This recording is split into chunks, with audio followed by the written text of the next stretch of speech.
Squid Game n'est pas coréen mais américain. Pour ceux qui n'ont pas vu la saison 3, allez la voir parce que je vais spoiler.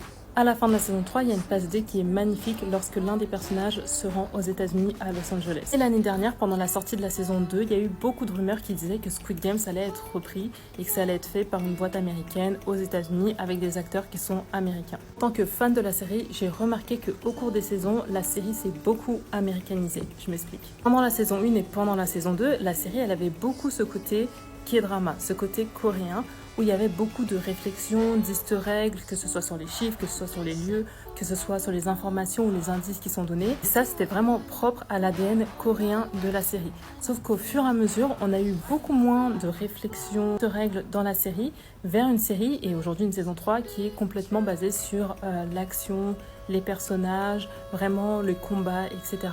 Et beaucoup moins de parties qui sont sur les easter eggs, les indices et tout. Et je pense que c'était une volonté de la boîte de production et du réalisateur de progressivement américaniser la série pour qu'après elle passe vers une boîte de production qui est différente et qui est américaine. Donc en fait préparer les téléspectateurs à quelque chose qui va être beaucoup moins coréen et un peu plus américain.